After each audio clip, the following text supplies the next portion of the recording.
Está Cristo enseñando a sus discípulos a orar. Dice 6:9: Vosotros pues oraréis así: Padre nuestro que estás en los cielos, santificado sea tu nombre. Venga tu reino.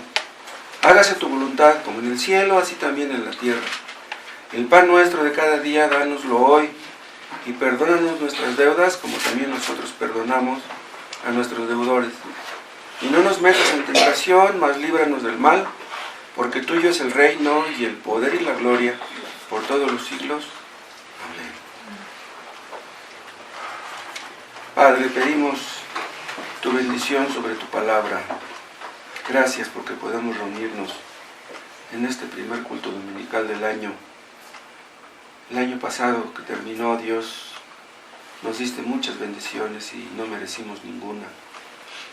Fuiste tan paciente, tan bueno, tan misericordioso con nosotros. No nos pagaste como merecían nuestros hechos. Gracias porque podemos empezar con bien un año más. Ayúdanos, Dios, a serte fieles, a ser obedientes, a no apartarnos de ti ni de tus caminos, a no dejar de orar los unos por los otros, a llevar fruto. Que tu palabra obre estas cosas en nuestras vidas, que seamos mejores creyentes. Así sea cada día, con tu poder y con tu gracia. Háblanos hoy a través de tu palabra. En el nombre de Jesús. Amén. La última vez que tocamos este tema,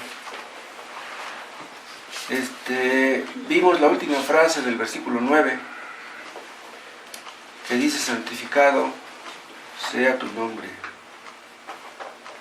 ¿Recuerdan qué significa esto? Santificado sea tu nombre. Un hijo debiera honrar a su padre y no deshonrarlo. Y nosotros, como hijos de nuestro Padre, tenemos el deber de honrarlo. Y cuando lo honramos, lo estamos santificando. Queremos que sea reconocido como santo por otros, porque se supone que nosotros lo reconocemos como tal. Debemos desear que Cristo sea conocido, que sea glorificado. Cuando Él es conocido y es glorificado, es santificado.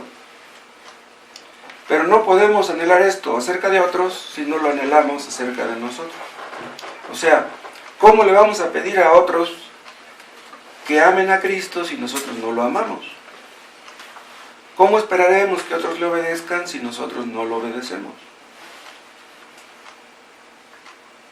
Cuando nosotros oramos y recibimos lo que pedimos, el Padre es glorificado como nuestro proveedor.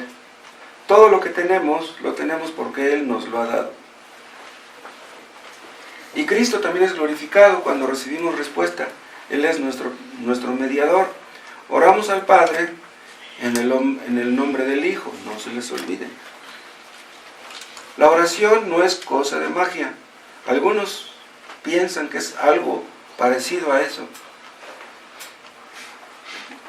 Pero eso es algo muy lejos de la realidad. Nosotros oramos pidiendo que el nombre de Dios sea glorificado, pero ¿cómo es que Dios glorifica su nombre? ¿Qué medios usa Dios para glorificar su nombre? Vean, el fin que debemos seguir es ese: que el nombre de Dios sea glorificado, sea santificado. Y Dios nos muestra qué medios debemos usar para que se cumpla eso. A Dios le importa no solamente el fin, sino también los medios. Debemos buscar fines divinos, pero usando medios divinos también. ¿Saben cuál es el primer medio por el cual el nombre de Dios será santificado o glorificado? Es por medio de la venida del reino de Dios. Vean ustedes la relación que hay entre la última frase del versículo 9 y la primera del versículo 10. Al final del 9 dice: santificado sea tu nombre. ¿Cómo será santificado su nombre? Como dice el versículo 10 al principio: venga tu reino. O sea, cuando viene el reino de Cristo, el nombre de Dios es santificado. ¿Cómo fue que empezamos haciendo esta oración En el versículo 9 dice, diciendo, Padre nuestro que estás en los cielos. Oramos a nuestro Padre que está en los cielos. Es nuestro Padre. Esta es una oración corporativa. No debemos orar egoístamente, sino que al orar debemos acordarnos de nuestros hermanos. Por eso decimos, Padre nuestro. Y después de pedir, Padre nuestro que estás en los cielos, pedimos, santificado sea tu nombre. Y ya después que hemos pedido que su nombre sea santificado, pediremos que venga su reino. Vean, hay una estrecha relación entre una petición y otra. Entonces, esto quiere decir que para que su nombre sea santificado, su nombre sea glorificado, debemos anhelar que venga su reino. Entonces, quiere decir que su reino es prioritario, debe ser prioritario para nosotros. Hay un texto que ustedes recordarán que dice, mas buscad primeramente el reino de Dios. Antes que buscar otras cosas, su reino debe estar primero. Tenemos que comer, tenemos que mantener a nuestros hijos, tenemos necesidades, tenemos que pagar la renta o construir la casa, necesitamos ropa y comida. Pero primero debe estar su reino. Dios es el importante, su obra, su causa en este mundo. Vamos a ver en primer lugar la naturaleza de este reino. ¿Qué cosa es este reino? Y después vamos a analizar la petición de que venga su reino. Y por último, vamos a ver algunas cuantas aplicaciones prácticas acerca de este asunto. Vamos a ver primero la naturaleza esencial de este reino. Se refiere obviamente al reino de Dios. Vean, este tema del reino es un tema central en las Escrituras, tanto en el Antiguo Testamento como en el Nuevo. La historia bíblica es la historia del reino de Dios. ¿Quién es la figura central de ese reino? Es Cristo. Cristo es el Rey. Es el Rey al que nos hemos sometido, al que muchos no se someten porque no quieren, pero nosotros ya nos hemos sometido a Él, los que hemos creído en Él. Déjenme leerles una definición del reino que dio alguien. El reino de Dios es el gobierno o dominio de Dios sobre todo lo que Él ha creado y sobre todo su pueblo que Él ha redimido. Leo de nuevo. El reino de Dios es el gobierno o dominio de Dios sobre todo lo que Él ha creado y sobre todo sobre su pueblo que Él ha redimido. Entonces, cuando hablamos del reino, hablamos del dominio que Dios tiene sobre toda la creación. Vean, Dios creó el mundo no se manda solo. La naturaleza es regida por ciertas leyes, pero esas leyes no se mandan solas. Dios está detrás de todo el universo, detrás de todo lo que ocurre. Un reino, humanamente hablando, es el espacio donde un rey gobierna. Los reinos humanos tienen límites, tienen sus fronteras, pero el reino de Dios no conoce de esto. Ustedes conocen el tema de la soberanía de Dios, es un tema que hemos visto en muchas ocasiones. La soberanía de Dios no tiene límites. Dios es soberano sobre el universo, sobre este mundo, sobre cada persona, sobre todos los animales. Dios domina sobre los astros, sobre los planetas, sobre la luna. Dios gobierna sobre los demonios, sobre Satanás. Gobierna sobre todas las criaturas. Nada escapa a su control, nada escapa a su soberanía. Vean Mateo capítulo 6.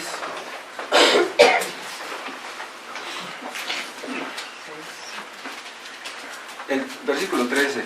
Y no nos metas en tentación, mas líbranos del mal, dice, porque tuyo es el reino. O sea, al decir tuyo es el reino, quiere decir te reconocemos que tú eres el rey.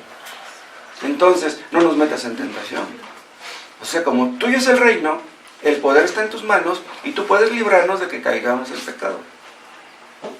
Vean, nosotros no podemos vencer el pecado por nosotros mismos, pero Dios nos ayuda en este asunto. ¿Por qué le pedimos a Dios lo que le pedimos? Porque de Él es el reino. El reino no es de los hombres. El reino no es de Satanás. Los hombres se dan ínfulas, Satanás también, los demonios. Pero el reino le pertenece a Dios. Vean el Salmo 103.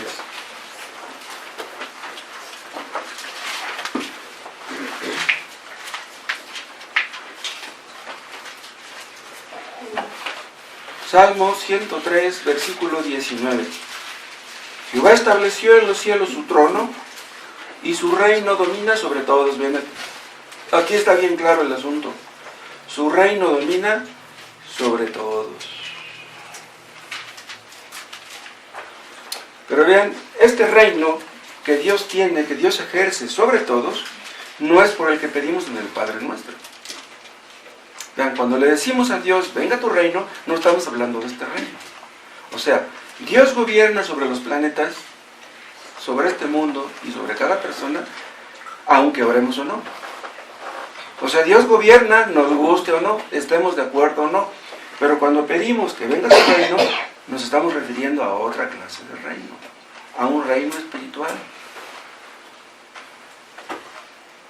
Dios gobierna sobre todo y sobre todos, aun si no oramos.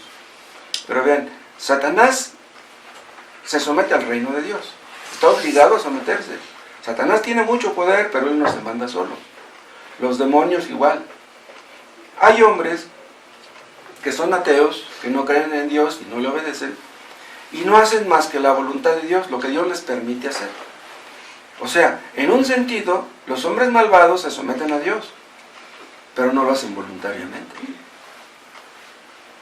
Acuérdense de cuando Judas Iscariote traicionó a Cristo. Traicionó a Cristo porque tenía que hacerlo. Porque estaba escrito que tenía que hacerlo. Alguien tenía que traicionar a Cristo. Pero no vamos a decir que Judas Iscariote hizo eso porque quería obedecer a Dios. No, él traicionó a Cristo por malvado. Él tiene que responder, y ya respondió por su traición, por su pecado. Dios gobierna sobre los demonios, pero si los demonios hacen algo es porque Dios les permite. O sea que Dios está por encima de los demonios. La Biblia nos habla de una rebelión que empezó en el cielo y que luego se propagó a la tierra. Satanás se rebeló en el cielo y luego vino a la tierra a hacer que Adán y Eva siguieran su ejemplo. ¿Qué es lo que buscaba Satanás? ¿La gloria de Dios? ¿Quería glorificar a Dios? No, quería glorificarse a sí mismo.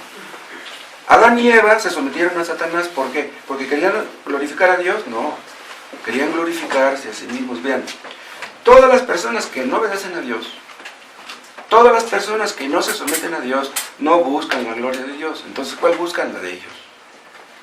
Los hombres que le dicen a Dios, yo no quiero obedecerte, yo no quiero hacer tu voluntad, no quiero hacer lo que dice tu palabra, no quiero hacer lo que tú dices, son personas que no buscan la gloria de Dios, sino la suya propia.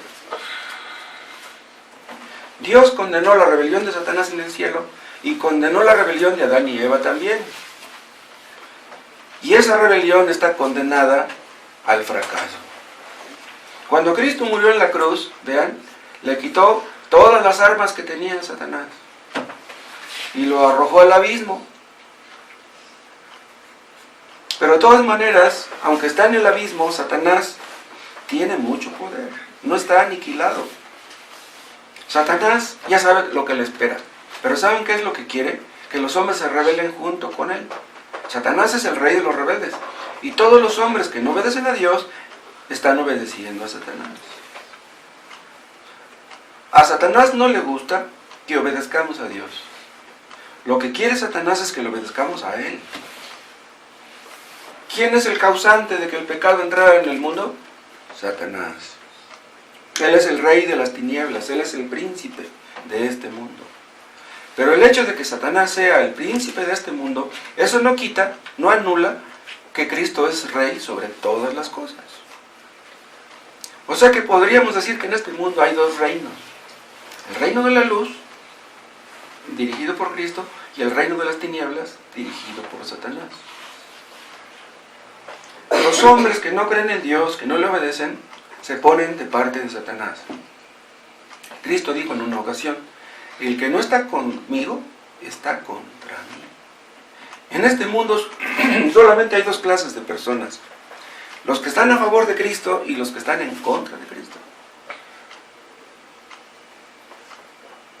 Los que se oponen a Cristo están condenados a fracasar, porque a Cristo no le puedes ganar, no le puedes vencer. Pero Satanás se esfuerza por detener el avance del reino de Dios.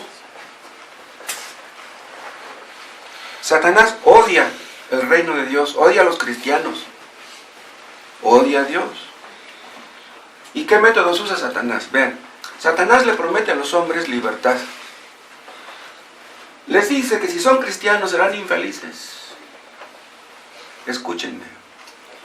Por ser cristianos, ¿somos infelices? Por el hecho de que no tomamos, no fumamos, no adulteramos, ¿somos infelices?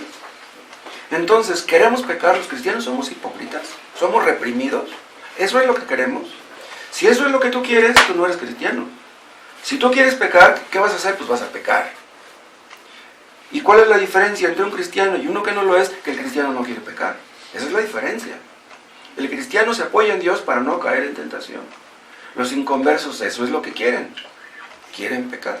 Entonces Satanás promueve el pecado.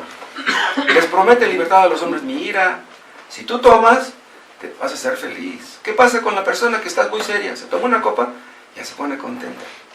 Se toma 2 copas, ya se pone a reír, ya quiere cantar. Entonces, Satanás dice, ya ves, mira, cuando no tomabas estabas con tu cara, pero ya con unas copitas y estás bien contento, ya te dieron ganas de bailar. Entonces dice, si tú me haces caso a mí, vas a ser feliz. Pero mira, los cristianos están tristes, están muy serios, no saben disfrutar de la vida, pero tú sí, tú eres inteligente. Satanás condena a los hombres a la miseria, porque el pecado, a fin de cuentas, eso es lo que acarrea, la miseria. Pero desde el momento que Adán pecó, Dios prometió que enviaría al mundo un redentor que aplastaría la rebelión de Satanás. Y vean cuántos años pasaron desde Adán hasta que Cristo vino al mundo. Pasaron más de 3.000 años. 3.500 años desde Adán hasta Cristo. El Redentor vino. ¿Y a qué vino Cristo al mundo? Cuando Cristo empezó su ministerio, Él decía, el reino de los cielos se ha acercado. Ese era el tema de su predicación. Cristo vino a establecer un reino que nunca sería destruido.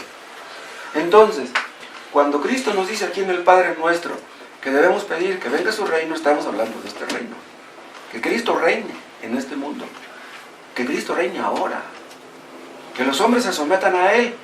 Que los hombres le obedezcan. Pero escuchen, para que otros obedezcan a Dios, para que podamos aspirar a que otros obedezcan a Dios, debemos empezar por nosotros. Debemos obedecerle nosotros.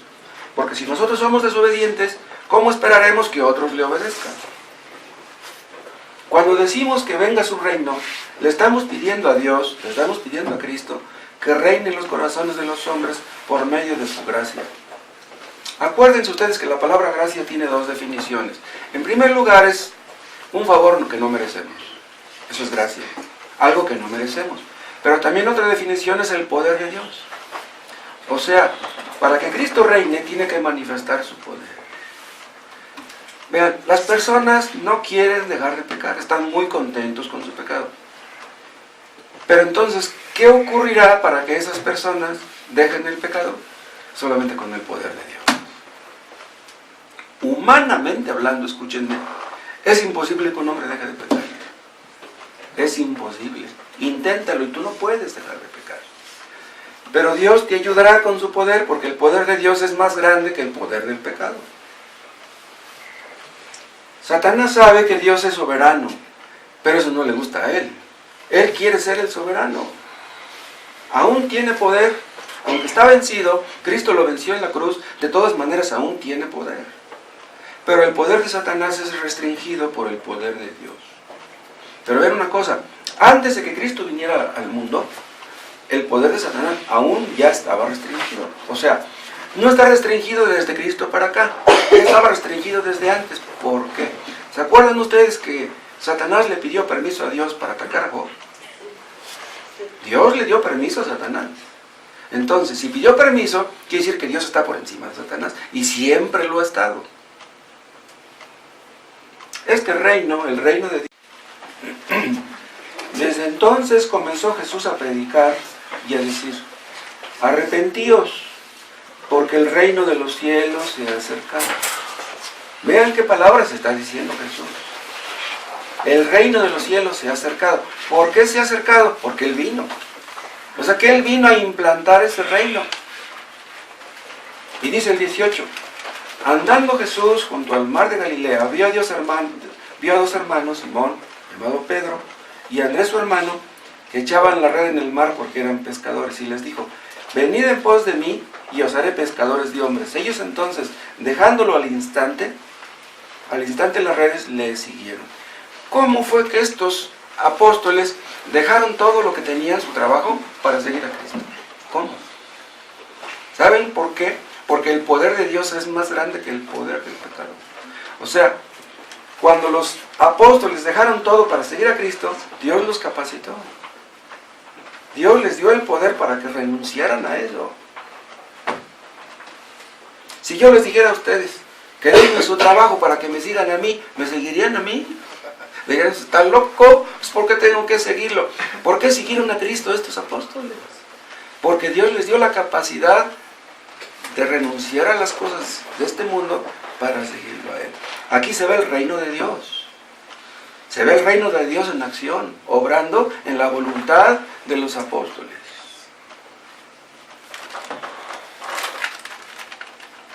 Vean ustedes en Marcos, en el capítulo 1.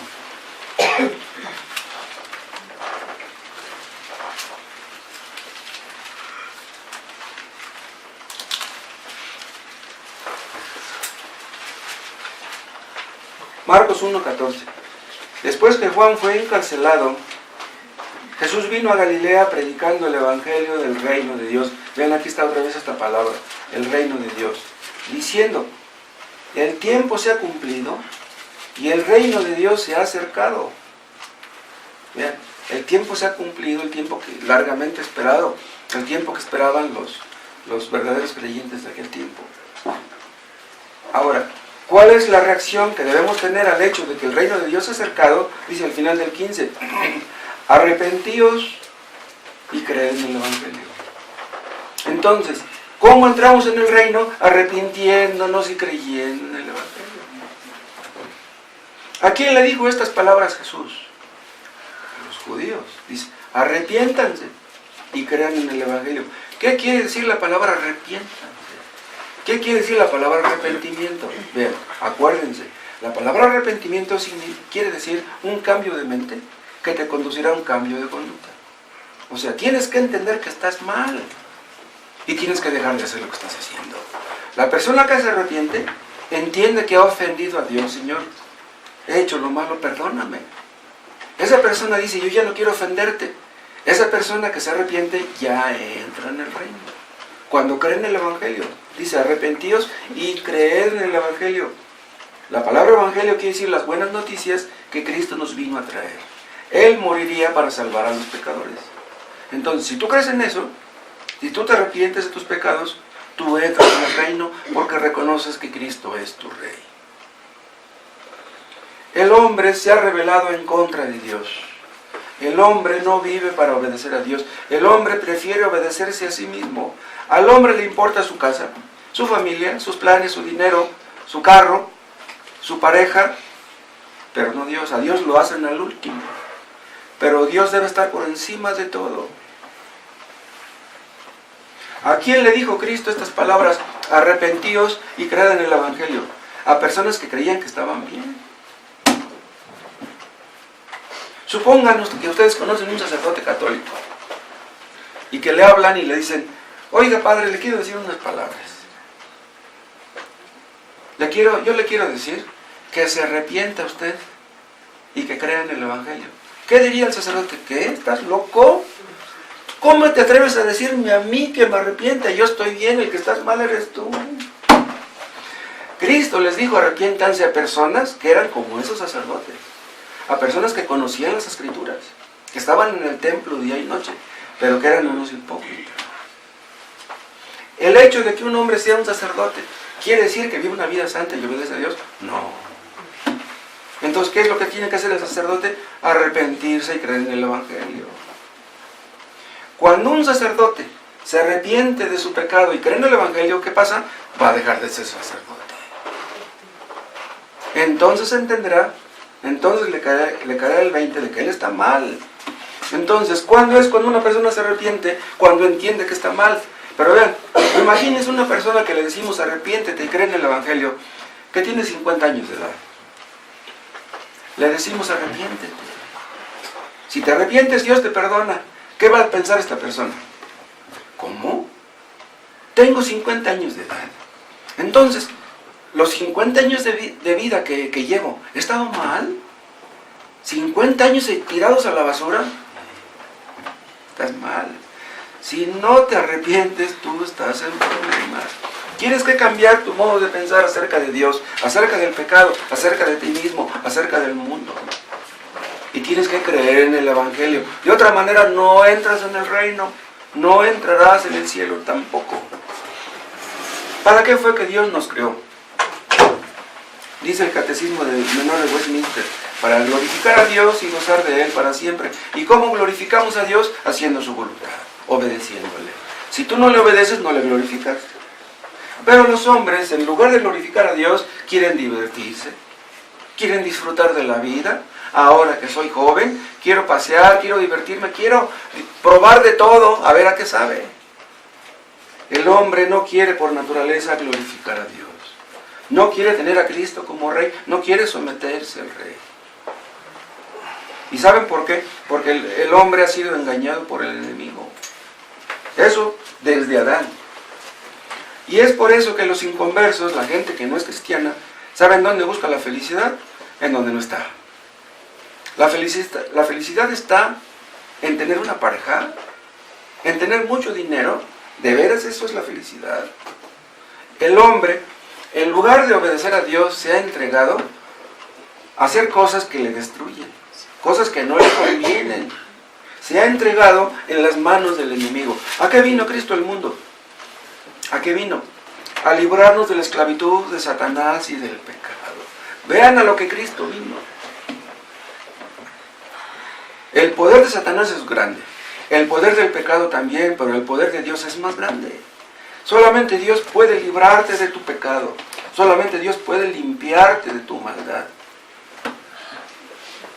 Cuando una persona se arrepiente de su pecado, ya no reconoce a Satanás como su rey. Entonces, a quien reconoce como su rey es a Cristo. Entonces, tú no entrarás en el reino sin arrepentirte. Debes de reconocer que Cristo es el rey. Y cuando lo reconozcas, entonces te zafarás de las garras del enemigo que te tienen atrapado.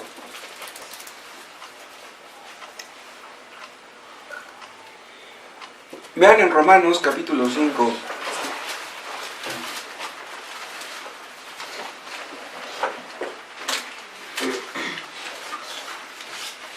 Romanos 5:21. Para que así como el pecado reinó para muerte, vean, dice, el pecado reinó para muerte, ¿cuándo? Antes de Cristo. El pecado reinó para muerte porque todos los que vivieron antes de Cristo, millones y millones de personas, murieron y fueron al infierno.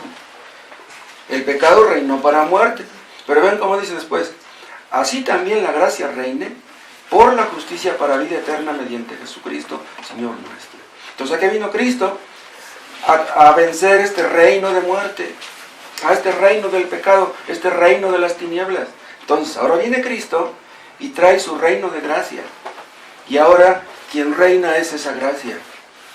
Dice, por la justicia para vida eterna. ¿Cuál justicia? La justicia de Cristo.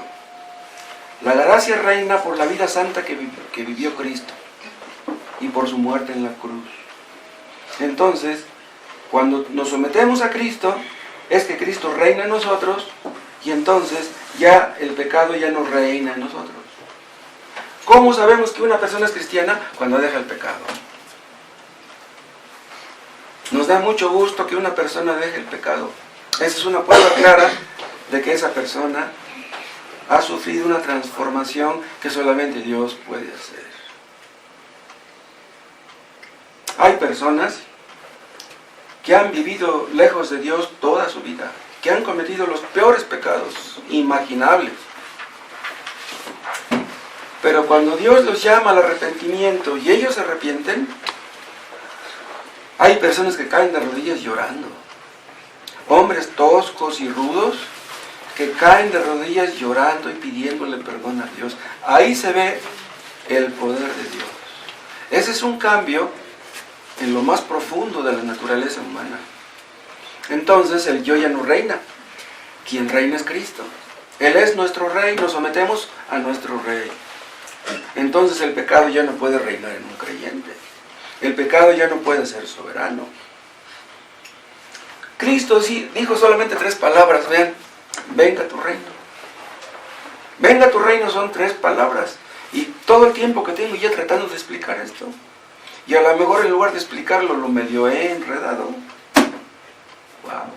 Cristo dijo mucho con muy pocas palabras. Nosotros a veces no decimos nada con muchas palabras. Vean Romanos, capítulo 6.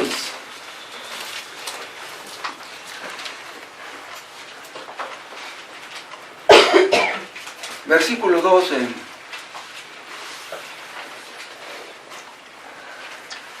No reine pues el pecado en vuestro cuerpo mortal, de modo que lo obedezcáis en sus concupiscencias.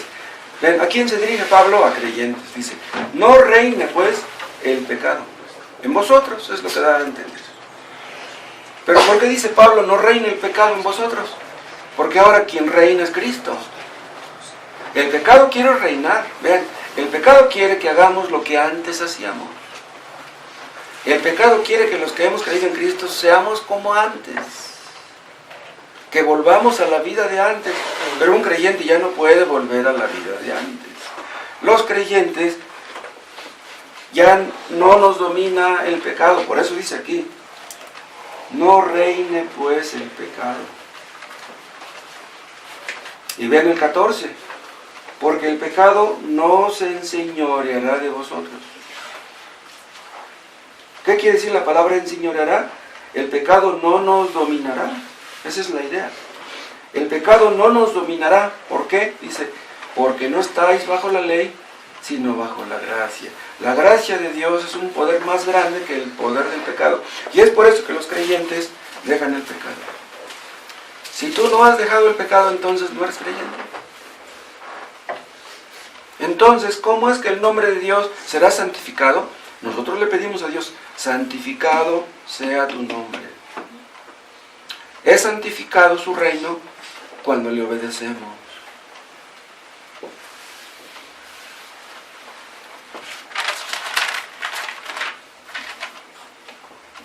Estas palabras que está aquí diciendo el apóstol Pablo, no reine el pecado, son dichas a creyentes. Solamente los creyentes pueden obedecer eso. Vamos a suponer que yo le dijera a un drogadicto, oye, no te dejes dominar por la droga. ¿De qué serviría que yo se lo dijera? No le serviría de nada. Pero si un creyente tiene la tentación a pecar y le decimos, no, tú no puedes hacer eso. Si tú eres creyente, tú no puedes hacer eso. O sea, Dios nos da su poder para que dejemos el pecado.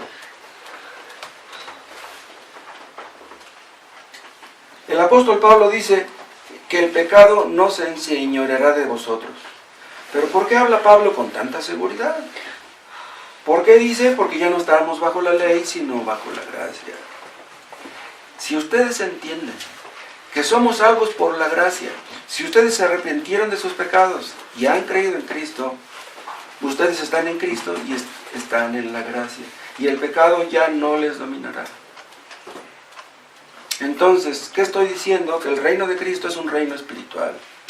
Es un reino invisible. ¿Se acuerdan que Cristo le dijo a Pilato, mi reino no es de este mundo? Bien, los creyentes estamos en este mundo, pero no somos de este mundo. Nuestro rey está allá, nosotros estamos aquí. Pero le obedecemos, nos sujetamos a él, que es nuestro rey. Entonces ese reino está velado a los ojos de los demás. No pueden verlo.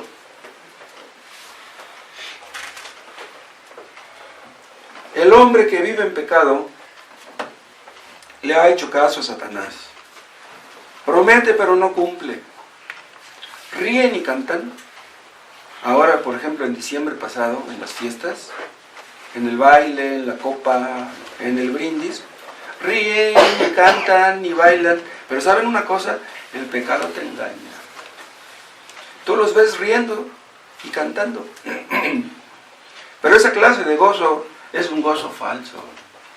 El gozo verdadero viene de saber que Dios nos ha perdonado todos nuestros pecados.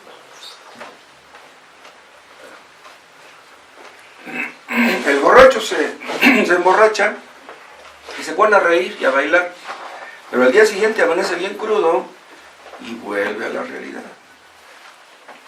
Los hombres sin Cristo, los que no le obedecen, creen ser libres, pero son esclavos.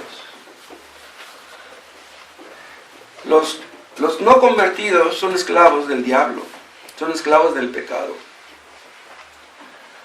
Para que tú seas liberado y puedas tener gozo, Cristo debe ser tu rey. La gracia debe reinar. No basta con que una persona procure una reforma moral. Hay algunos que les da miedo cuando escuchan el Evangelio y dicen, entonces si he cometido tantos errores, de aquí en adelante ya no voy a cometer tantos.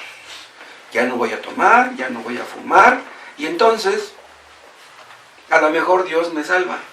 No, la salvación no es así. Tú necesitas nacer de nuevo. ¿Y cómo nacerás de nuevo? Cuando te arrepientas de tu pecado y creas en Cristo. El nuevo nacimiento viene de arriba. No es algo que nosotros nos ganamos a través de nuestras obras.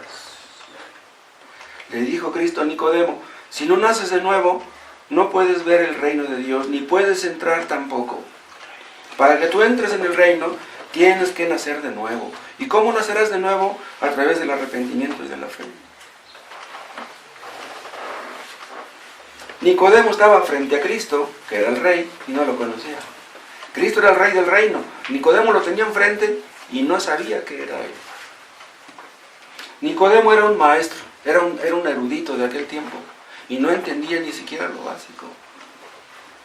¿Saben cuándo es? Cuando una persona empieza a entender el Evangelio. ¿Saben cuándo es cuando una persona empieza a entender la palabra de Dios? Cuando se arrepiente de su pecado. Si ustedes no se arrepienten, leen y no van a entender nada. Leerán la Biblia y lo que va a suceder es que les va a dar sueño. Pero el día que ustedes se arrepientan, empezarán a entender. Dios abrirá tus ojos para que te sometas a Él, para que veas, para que entiendas quién es Él.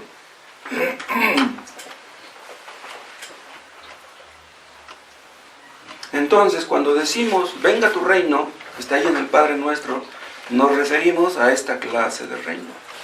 El reino de Cristo es un reino especial. Los hombres no pueden verlo. En una ocasión, parece que les comenté que en una ocasión yo le dije a un testigo de Jehová, le dije, oye, ¿tú amas a Cristo? Y se sorprendió de mi pregunta.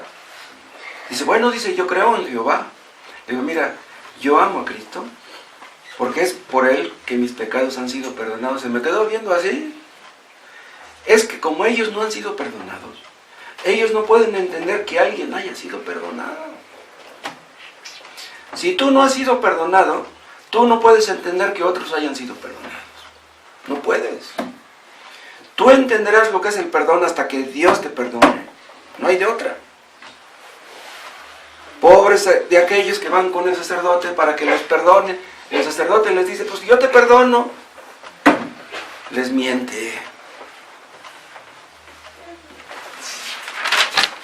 Vean, entonces el reino tiene una manifestación presente. Cristo dijo, arrepentíos porque el reino de los cielos es cercano. ¿Quién trajo el reino? Cristo. ¿Quiénes nos sujetamos al rey? Nosotros que estamos aquí. Pero vean, el reino tiene un aspecto presente y tiene un aspecto futuro. O sea, entramos en el reino cuando nos arrepentimos y creemos. Pero entraremos en el reino perfectamente hasta que estemos en el cielo. Empezamos a disfrutar de ese cielo cuando nos arrepentimos y creemos. O sea, lo que esperamos lo tendremos un día después de muertos. Vean Colosenses en el capítulo 1.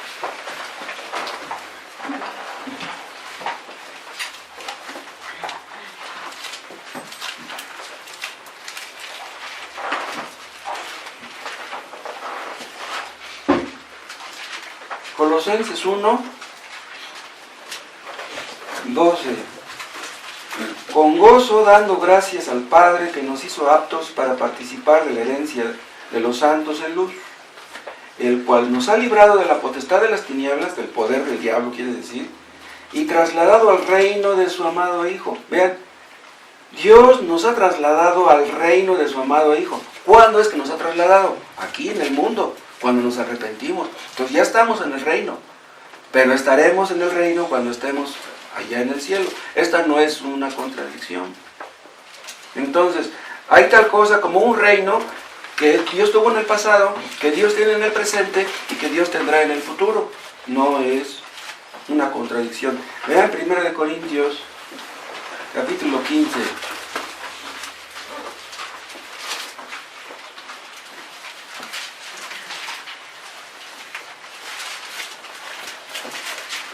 De Corintios 15, versículo 50.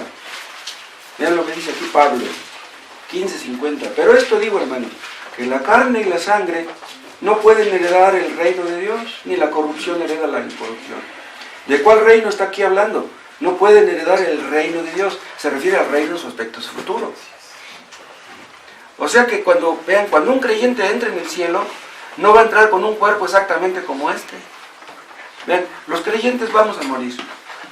Y vamos a resucitar, pero con otro cuerpo, con una carne diferente. Parecida a esta, pero diferente. Una carne glorificada. Vean, la carne aquí se nos arruga, vean. Quitan las arrugas. Pero cuando estemos en el cielo ya no tendremos arrugas.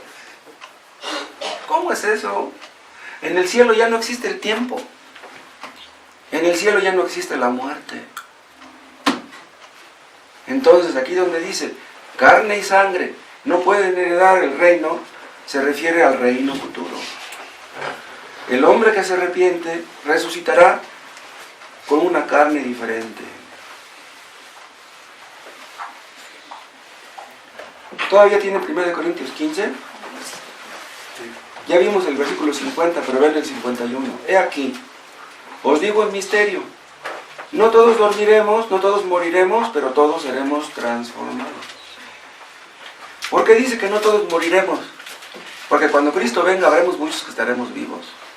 Bueno, algunos de ustedes, yo creo que cuando venga yo ya voy a estar muerto, ¿no? Dice, no todos moriremos, pero todos seremos transformados. ¿Transformados para qué? Porque para entrar al cielo tendremos que ser transformados. Obviamente, esa transformación vendrá de Dios, vendrá de arriba. Porque si no fuéramos transformados no podríamos entrar en el reino eterno. El cielo es un lugar espiritual, pero nuestra carne no es espiritual.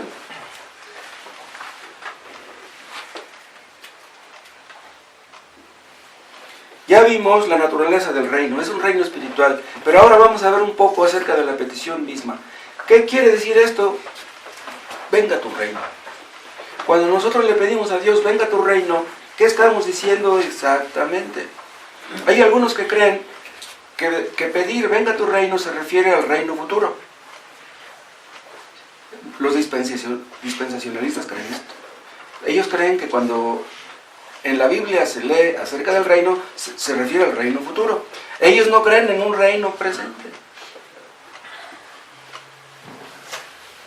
Los judíos pensaban en un reino cuando ellos estarían gobernando el mundo, un reino terrenal. Pero ya vimos que el reino de Dios habla también de una realidad presente. Esa clase de reino no la querían los judíos. Ellos querían un reino presente, un reino militar, un reino con armas. Pero el reino de Cristo es un reino espiritual, un reino en el corazón de los hombres.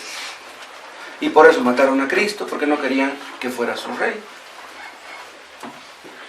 Vean Lucas 17.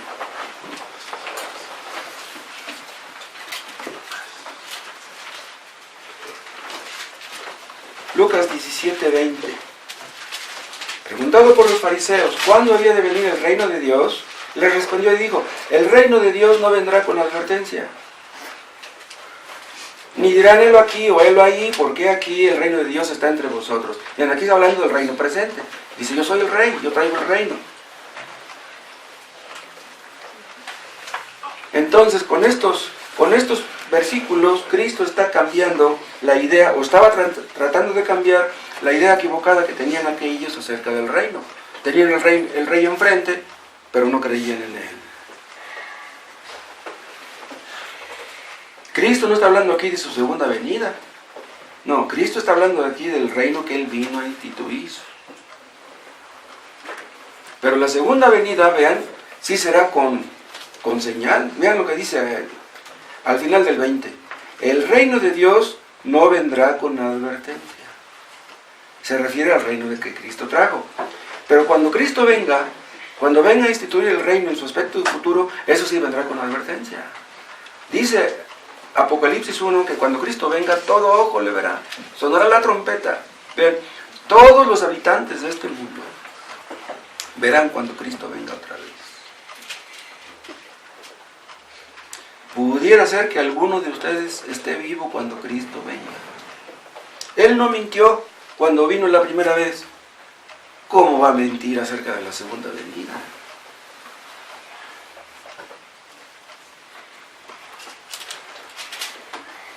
¿Cuál texto les dije que leyeran? ¿Lucas qué? Lucas 17. Lucas 17, vean el versículo. Ya vimos el 21, ¿no? Bueno, véanlo de nuevo. Ni dirán helo aquí o helo ahí, porque aquí el reino de Dios está entre vosotros. Esto se puede traducir también, ¿saben cómo? El reino de Dios está en ustedes. ¿Sí? El reino de Dios está en nosotros. En un sentido, ¿sí? Cuando nos sujetamos a Cristo. Si yo me sujeto a Cristo, ese reino está dentro de mí. Él es mi rey. Mi corazón se somete con alegría al rey. Entonces, Cristo reina donde el pecado ha sido destronado y Satanás también. Entonces, cuando le pedimos a Dios que venga a su reino, ¿saben qué? Es cuando le estamos pidiendo que Cristo reine en los corazones de los hombres. Que los hombres se sometan a Él. Y es por eso que a nosotros, los cristianos, nos duele el pecado que cometemos. Un cristiano no es posible que encuentre placer en el pecado, no se puede. Y cuando vemos a otras personas pecando, eso nos duele. Hay muchas personas que son esclavas de su pecado. ¿Hacia dónde se dirige una persona que no deja su pecado? Va derechito al infierno. ¿Cómo no nos va a doler eso? Entonces, cuando pedimos a Dios que venga a su reino, es que Dios salve a estas personas. Que sean liberadas. Cuando pedimos que venga a su reino, es como cuando pedimos por el éxito del Evangelio. Que la palabra de Dios corra y que la oposición sea vencida. Que Cristo reine en esta iglesia, en este pueblo, en esta ciudad, en el estado de México, en todo México y en todo el mundo. Entonces, venga tu reino es una oración misionera. ¿Por qué queremos o por qué pediremos que Cristo reine en el mundo? Porque queremos que todos le conozcan, que lo amen, que Cristo sea conocido. Él es bueno, Él es misericordioso. Eso es lo que debiéramos desear. ¿Cuál es nuestro deseo de año nuevo? ¿Qué es lo que queremos para el 2019? Debemos anhelar que Cristo sea conocido, que nuestros hijos sean salvos. Porque si nuestros hijos mueren sin ser salvos, también van derechito al infierno. Si nuestros hijos nos desobedecen, ellos no tienen simplemente un problema con nosotros, ellos tienen un problema con Dios. Los hijos desobedientes que no se arrepienten de su pecado, van derechito al infierno. ¿Por qué queremos que nuestros hijos sean obedientes? ¿Para sentirnos bien nosotros? No, para que ellos vayan al cielo un día. Una mujer cristiana que está orando por su marido que no es cristiano. ¿Por qué ora por ella? ¿Para sentirse bien? No, para que Dios sea glorificado. El asunto no es tener un matrimonio feliz. Los maridos deben orar por sus mujeres para que Dios sea glorificado. Cuando pedimos a Dios, venga tu reino, significa que nosotros obedecemos a Dios, ya lo dije. ¿Cómo pediremos a Dios que mis hijos obedezcan a Dios si yo no le obedezco? Cuando Cristo reina en un hogar, ese hogar es bendecido. Cuando Cristo reina en un hogar, Él es puesto por encima de todo ahí en esa casa. Y es por eso que los inconversos no pueden pedir venga tu reino. Esta palabrita, venga tu reino, solamente la puede decir un cristiano verdadero. Un inconverso, ¿cómo la va a decir? En labios de un católico, eso de Padre Nuestro, es una blasfemia. Si tú no quieres obedecer a Dios, ¿cómo oras entonces? Una persona que reconoce su pecado y que se arrepiente del mismo, depone las armas. Dice, yo, Señor, estoy dispuesto a hacer lo que tú me digas. Yo ya no quiero hacer mi voluntad, quiero hacer la tuya. Personas que me escuchan, que no son convertidas, ustedes no pueden contra Dios. En este mundo solamente hay dos clases de personas. Los que están con Cristo y los que están contra Cristo. Si ustedes pelean contra Dios, ustedes están condenados a fracasar. No podemos ser nuestros propios señores, nuestros propios reyes. Cristo debe reinar, Cristo debe ser el Señor. Pídanle a Dios, pídanle a Cristo que tome el control de su vida. Entréguenle su vida al Señor. Y Él te cubrirá con su justicia. Y entonces tendrás paz y tendrás gozo. Sabrás que tus pecados han sido perdonados. Hay muchos inconversos que le piden a Dios bendiciones. Pero qué chistosos. Le piden a Dios bendiciones, pero no le obedecen. Imagínense un hijo que le pide dinero al padre, al papá. Papá, dame para comprar. Y papá, dame mi domingo. Pero no obedece.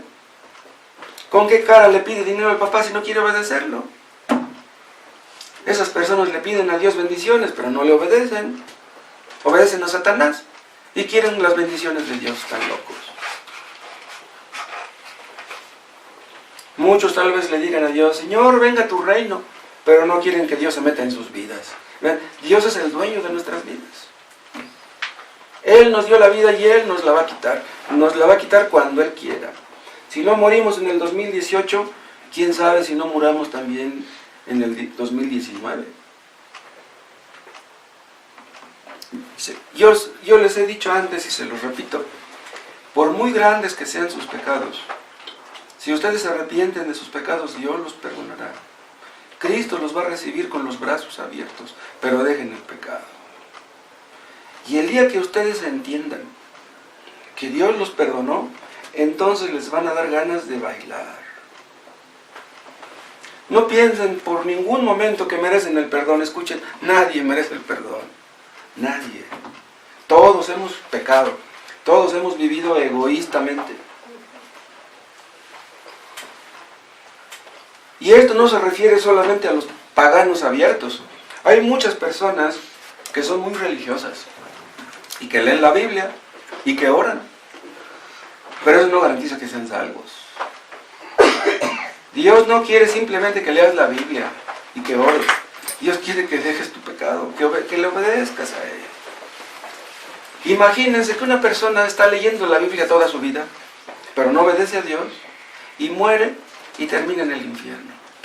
Toda su vida haber leído la Biblia, ¿para qué? Para nada. ¿Saben cómo ve Dios a los que no quieren obedecer a Cristo? Como sus enemigos. ¿Se imaginan ustedes qué significa tener a Dios como nuestro enemigo? Si tuviéramos como nuestro enemigo a López Obrador, a Trump, a Putin, eso no es nada. Pero tener a Dios como nuestro enemigo, mucho cuidado. Los cristianos debemos pedirle a Dios que el reino de Cristo crezca en nuestros corazones. ¿Y saben por qué se los digo? Porque hay mucho pecado en nosotros. Hay muchas virtudes cristianas que debemos desarrollar, muchas cosas que tenemos que aprender. Pidámosle a Dios que en este 2019 podamos crecer en obediencia, en amor, en servicio, que podamos aborrecer el pecado cada día más y más. No dejemos de orar por nuestros hermanos para que ellos crezcan. No dejemos de orar por sus hijos. No dejemos de orar por México. ¿Quién sabe cómo nos vaya a ir en este 2019? Sin la ayuda de Dios, México se meterá en graves problemas, peores que con el PRI, peores que con el PAN, aunque ustedes no lo crean. Este mundo no va a mejorar. Este mundo está enfermo de muerte. Este mundo no puede cambiar. Este mundo va empeorando cada día. La solución no la puede tener López Obrador. El único que la tiene es Dios. Oremos. Padre, te damos gracias. Gracias por tu palabra, porque podemos reunirnos en este primer culto del año.